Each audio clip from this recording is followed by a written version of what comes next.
Welcome to Cosmic Disclosure. I'm your host, David Wilcock, and I'm here with Corey Goode. And in this episode, we are going to continue our discussion about the super Earth and specifically the survivors of this terrible cataclysm that, according to multiple insiders who I've been in contact with and the information that Corey has gotten directly, was destroyed, and the fragments are now what we call the asteroid belt, which is parked between the planets Mars and Jupiter. So this is going to be some very interesting information, stuff that many of us have wanted to know for so long, answering so many mysteries. So Corey, welcome back to the show. Thank you.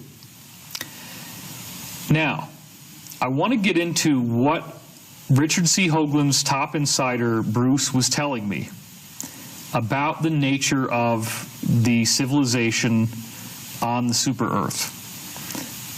There's far too many correlations between what you saw in the smart glass pads and what he told me for it to be an accident that these things line up so well, in my opinion.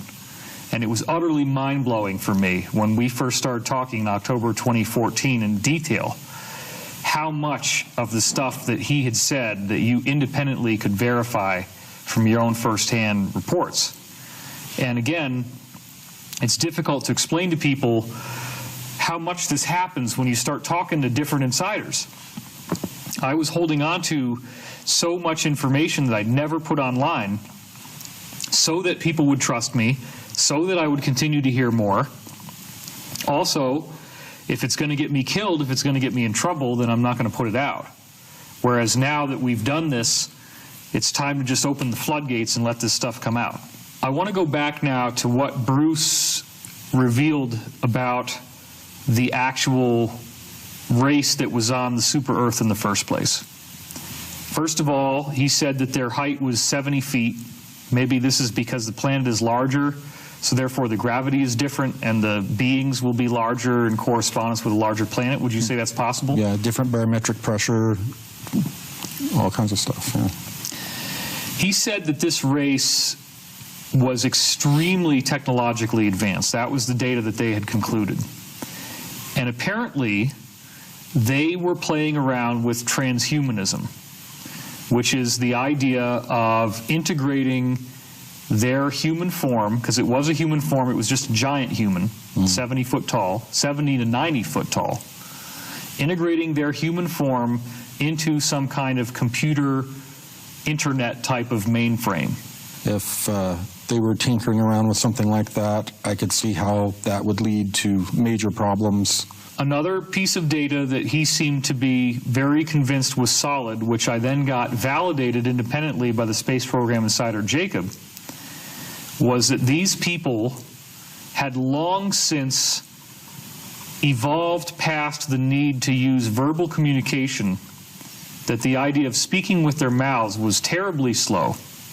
And he was specifically told that they developed some type of internet Wi-Fi type of method of communication that involved micro fluctuations in the light that was on their faces, the skin pigment or something. Micro, like we have micro facial expressions, they'd have micro facial auric light. It was like a kind of like a light show. So you did hear that? Yeah, and they're not the only beings that do that. Some that communicate telepathically, there is a light, kind of a auric kind of play of light as well. So you can confirm that some people are actually having a cyborg type of integration with their brain and the voltage on their skin, so it's like a broadband internet of data passing between two people when they look at each other? I'm talking about there's some advanced beings that when they communicate, there is they have auric discharges in their body when they're connecting telepathically. There's more information. There's a huge exchange of information going on. Is it possible that what Bruce said is true, that it could be entirely cybernetic, that it could be based on computer technology that wires into the brain, Sure. that triggers these fluctuations on the face? If they were unwise enough to start wiring things into their neurological system, then of course. Well, that's exactly what he said they were doing. And he said that they had developed the ability to upload their actual consciousness. Did they find bodies? Did they find bodies with this type of implants? I mean, that's apparently that is part of it, and I'll get to that in a minute. Okay. But it's interesting, right? Because he's hearing things for the first time too. Nobody gets the full picture, right? That's part of the thing that's so frustrating about this, is even at the level you were at, it's compartmentalized and you don't get to hear all the data that's available. Right. Yeah, there's certain areas of the Lunar Operation Command I haven't been allowed past. Okay, so we'll get to the bodies that they found in a little bit. Okay. Continuing the Bruce narrative, he said that they had a technology to be able to build bases inside these moons. And the technology involved something that was only the size of a baseball. And I guess the smaller size made it easier. And they could send this into the past. And then it would go into the past and it would build out with little nanite robots. They would dig their way through the moon and build the base. And they would send it to the right time so that the base would be ready when they wanted it in their time. Have you heard of anything like that going on? Anything like that being done? Not sending like some sort of cube back or sphere back in time that has nanites. That sounds like, you know, a lot of this AI kind of stuff. Right. But it could be possible that a technology like that would have existed. With all the things I've seen, I can't say that it's not. Okay. So there actually is a little video that I want to show you right now of a robot that is just a piece of foil that they've already made that has a little processor chip on it, and it can carry things around. Let's take a look at this right now.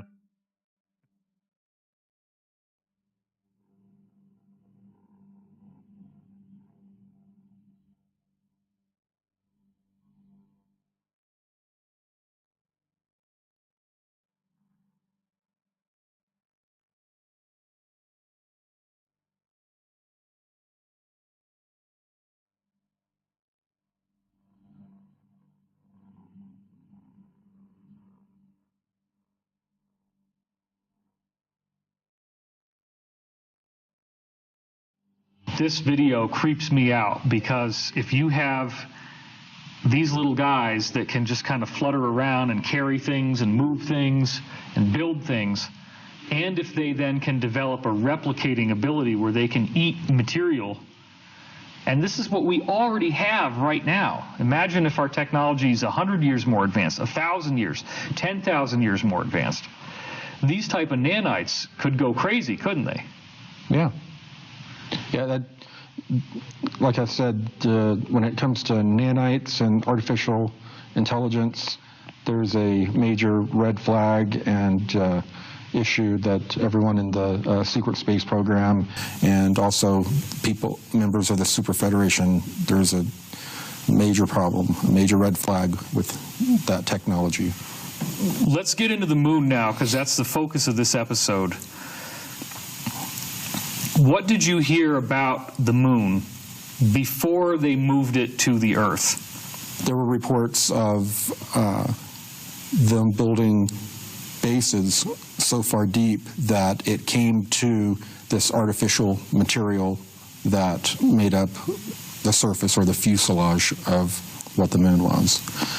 But so are you saying that there's a fuselage in the center of the moon and that they dug all the way down to it? Personally, I don't know. There were two different reports, one of them saying that it was a hollowed out moon that was used hastily, and another one that stated that it was a giant station that was built. Did you ever personally hear anything suggesting that the moon, the Earth's moon, is older than any of the other objects in the solar system?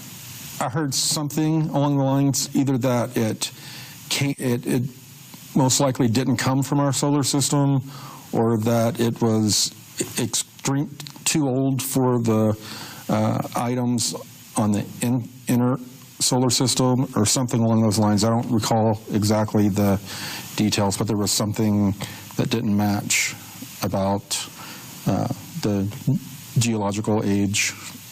Okay. For what it's worth, the insider Jacob, who we're not ever going to get on camera, what he told me was that the moon was portaled into our solar system, that it's older than the planets in the solar system from somewhere else, that these people on the super Earth portaled it in at the last minute after having sent, and this is now gets back to what Bruce said, that they sent this baseball-sized chunk of nanites to this old solar system somewhere way out where their enemies weren't looking, because they knew now that the enemies were coming in to destroy them. They knew that their ring was going to be destroyed and their planet was going to be destroyed. They had very little time.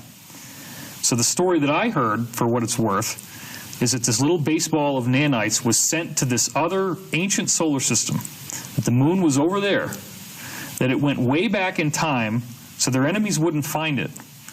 They built out the moon with the nanites, portaled it in, and then the elites of this planetary civilization on the super Earth, at the very last minute, right before the planet blew up, they portaled themselves into what we call the moon. And this is where it gets really strange, because what Bruce said is it was 12 to 16 billion of these people, 70 to 90 feet tall, that all portaled into the moon. And he said that they had firsthand knowledge that it was 20 to 40 miles deep of all built out intelligent habitations, rooms, the entire circumference, the entire sphericity of the moon on the inside, 20 to 40 miles deep, all just endless amounts of corridors that you could go through. So it doesn't mean it's not true. Right. Just means that you personally didn't encounter it. No.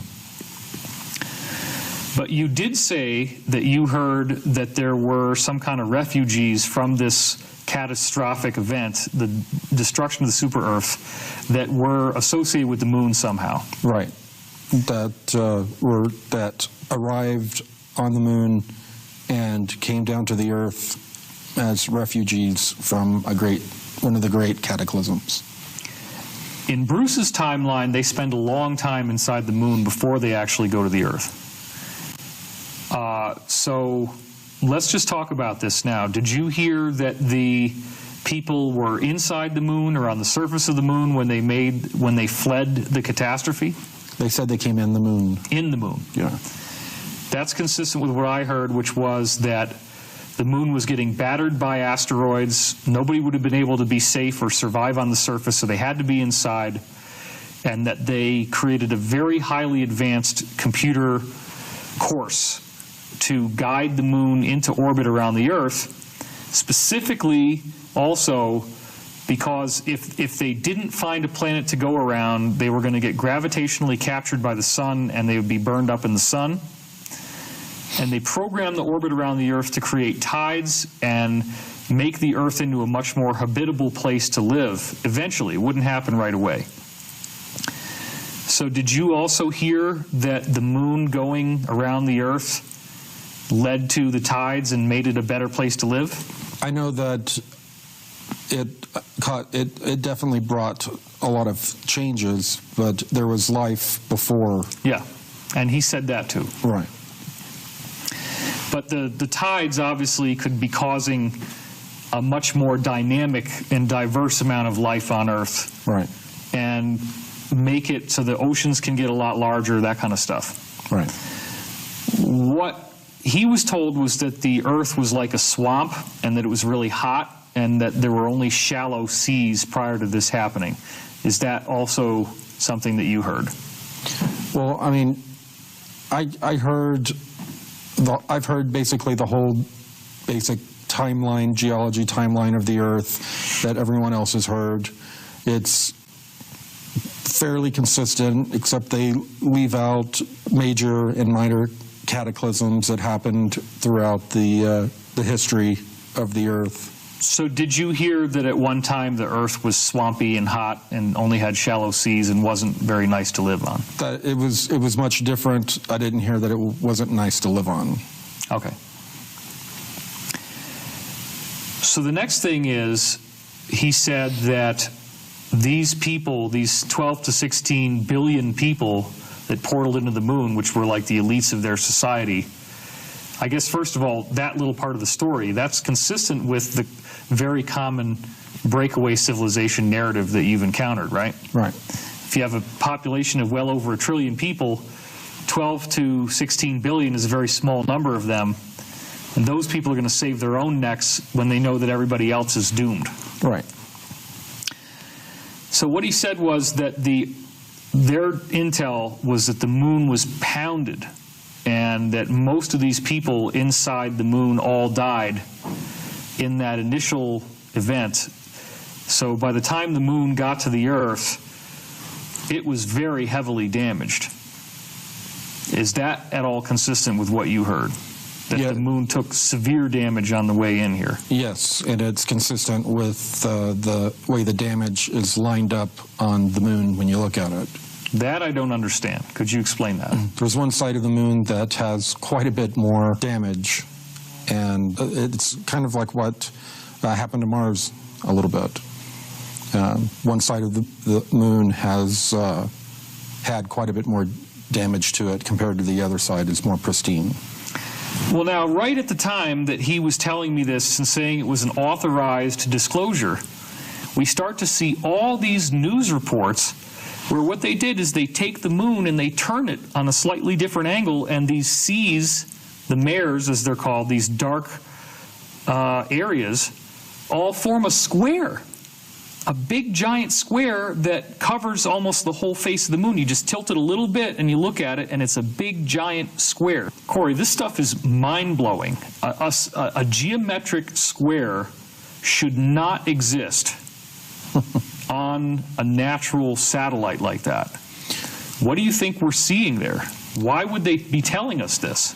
It's a soft disclosure because at some point, if they're going to do a partial disclosure and let us know that there used to be ancient ETs in our solar system, like we discussed before, then one of the things they're going to want to show us are there are a lot of surface ruins on the moon, and there are a lot of images we can show of there's a giant tower that's twisted and shattered, or twisted and bent over as though it was hit with a blast wave. There are a lot of different artifacts from a wide range of ages. The moon is actually kind of a time capsule of an ancient time back when that super Earth exploded, and also of a time when there were battles between non-terrestrials and possibly even the inner Earth groups that had been battling it out after these large changes occurred and these new refugees were brought to Earth. That was a very traumatic and huge time of change on our planet. And it happened in waves, these refugees that came. When we go back to the movie Alien with Ridley Scott, there's this weird spaceman creature thing that's a giant in an extraterrestrial ancient ruin that they find. And then that story is followed up on with Prometheus, the movie, where you have these giant, bald, very pale-skinned ETs with these black eyes. It was a horrible, I had a horrible time watching the movie. Some people really like it. I thought it was very traumatic to watch. Yeah. But do you think that this aggressive, angry entity, the giant, treating humanity as it is now as an aberration, that we must be killed, that we're an accident, that this one guy from their civilization made us because he came to the earth, and remember, he dissolves at the beginning. Mm-hmm. Do you think that that is a statement of Cabal belief system? Very much about so. This ancient builder race and stuff? Yes. Okay. Could you talk a little more about that for a second? What is the belief system? Well, I've heard several different versions of their belief system, but it's basically, their belief system is that this ancient builder race is their, one person called it a progenitor, or their ancient bloodline, that they are an elite. Their bloodline can be traced back to these ancient ET gods. Why do the gods hate us then? Why are they trying to kill us? Well, that fits in with their narrative of removing a certain amount of the population off the earth because we're useless eaters or genetically impure. That fits into their mythos and sick religious dreams of the future of mankind. That's as they would like to see it.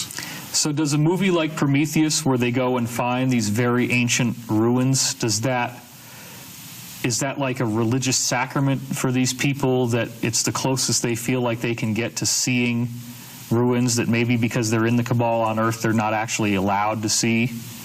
Are they told that these movies are showing them something that's very close to what it really looks like? It depends. A lot of these people are out there doing scientific work, and then some of the people that are a part of these syndicate-type cults are going to come out there on, I guess, a pilgrimage kind of visit if they have a certain belief that this structure or this location means something more. So they can go and take a trip out into the solar system and see this stuff. Well, some of it depends on who it is. Yeah. So they could take a tour of what for them would be like a religious pilgrimage site of their gods. Well, yeah. Some of the people I described that have showed up to some of these meetings, they have off-world access. Yes. And if Jesus only happens 2,000 years ago, then for them that's just nothing, because this is much older, and for them probably a lot more interesting. Yeah, more. It's just tens and tens and tens of millions of years ago, some of it. Just right. So far back that they can't accurately date it. So you would agree then with Bruce's statement that, well, you didn't get the number, but 12 to 16 billion people, and that a lot of them died inside these caverns in the course of the moon coming to the Earth? I don't. That there was a massive damage to the structure. There was a massive damage to the structure.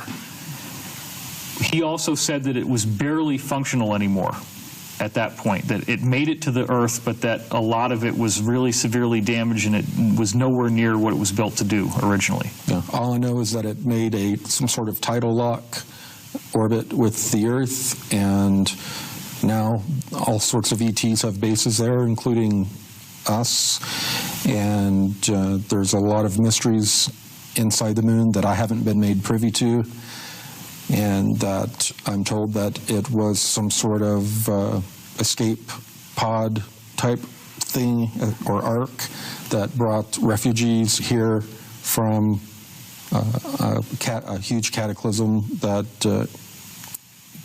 made life on their planet impossible. Okay. Have you heard that there is any type of AI in the moon, or that there's a computer in the moon that could be artificially intelligent? I know that they use holography, holograms, and other trickery to hide certain things on the moon. But what do you mean by that? Holograms over certain areas, the surface, so it can't be seen with really? Telescopes or when they're doing certain things. But I don't know of any type of AI or super type of computer that's being used at the core of the moon. Well, this is something that several different other insiders independently confirmed, so I feel like it's pretty solid and likely. So the next thing was, he said that some of these people that were inside did manage to migrate to the surface, and at that time they began building crystal domes out of this transparent aluminum stuff and having like trees and civilization on the surface by having that pressurized area. So is that consistent with anything you heard? That there were actual domes, crystal domes on the surface? There were plenty of ruins of that type of structure. Did you personally witness those ruins? Yes. So what did you personally see as you flew around the moon? There were domes, square buildings, towers, a lot of stuff that was buried in, I guess, like the regolith sand, the lunar sand. Yeah.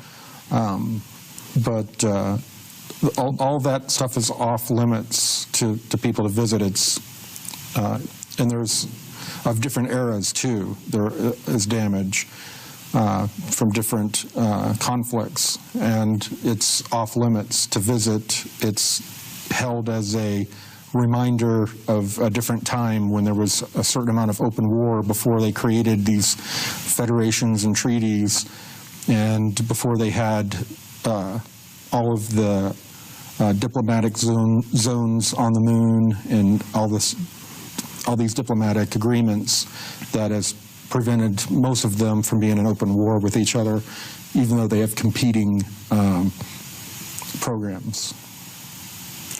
Well, let's real quickly take a look at some footage from the Disclosure Project. It's public domain, open source, of this particular witness who was shown pictures of what he called mushroom-shaped buildings and domes on the moon.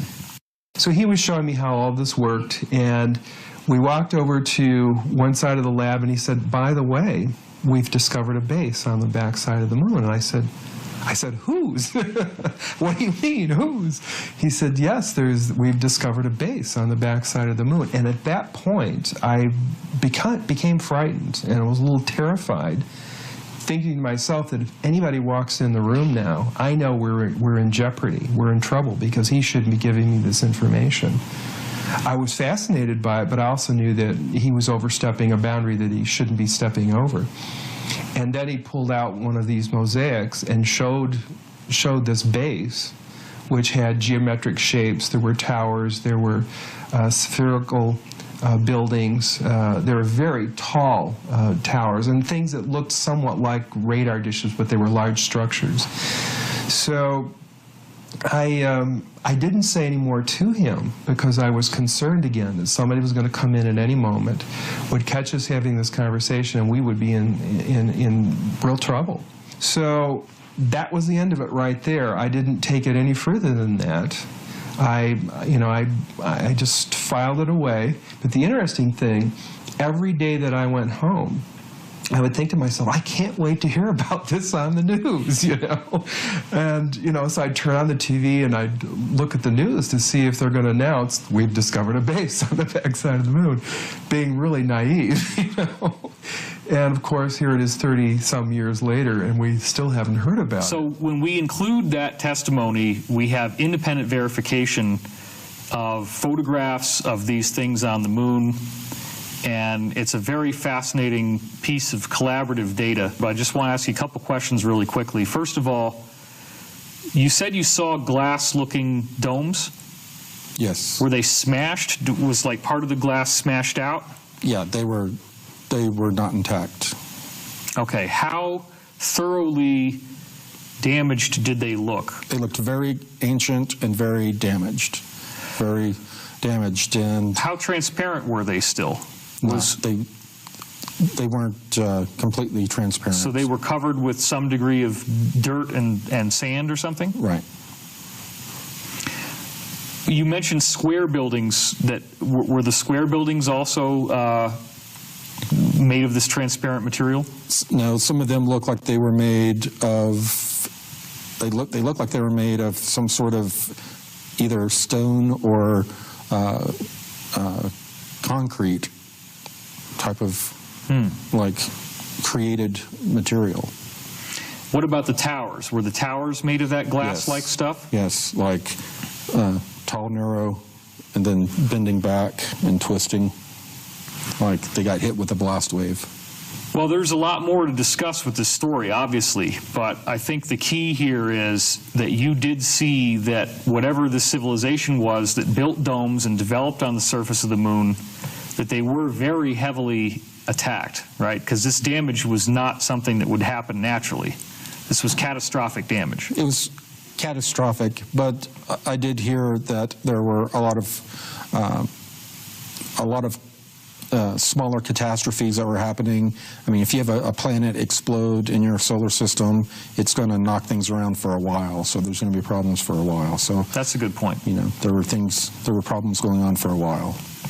All right, well, this has been a truly fascinating discussion. That's all the time we have for in this episode of Cosmic Disclosure. My mind has been totally blown yet again, and I hope you're having the same experience there as you watch this. My name is David Wilcock, and as always, we thank you for watching.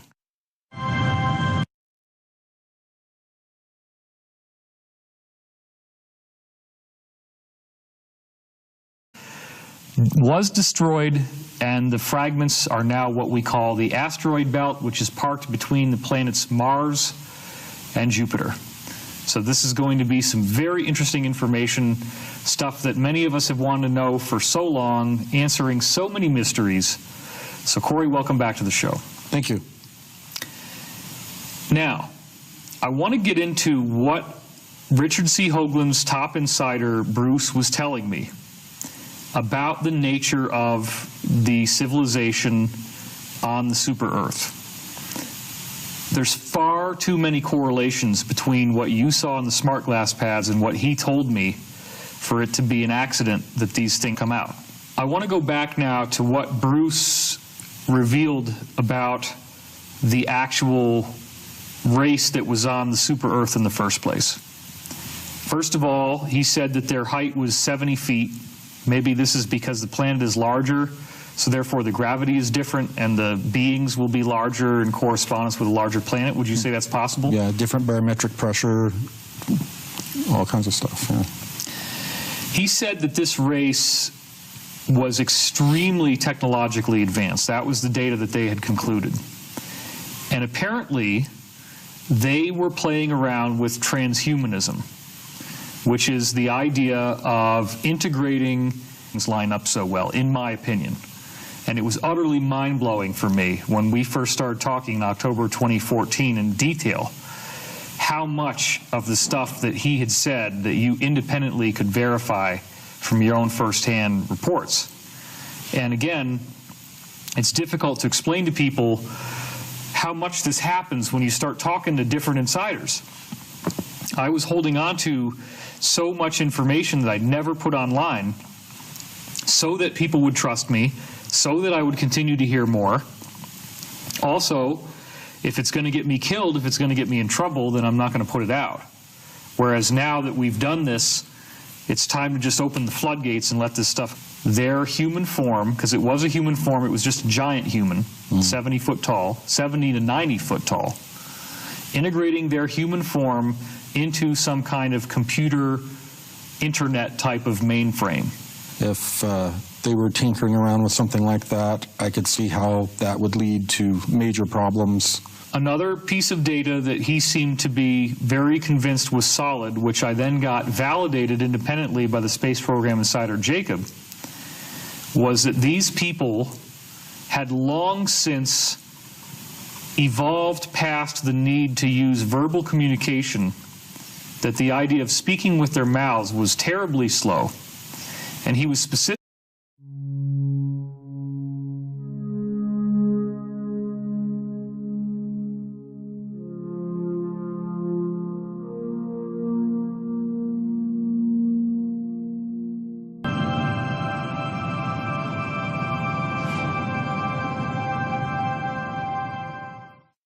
Welcome to Cosmic Disclosure. I'm your host, David Wilcock, and I'm here with Corey Goode. And in this episode, we are going to continue our discussion about the super Earth and specifically the survivors of this terrible cataclysm that, according to multiple insiders who I've been in contact with and the information that Corey has gotten directly,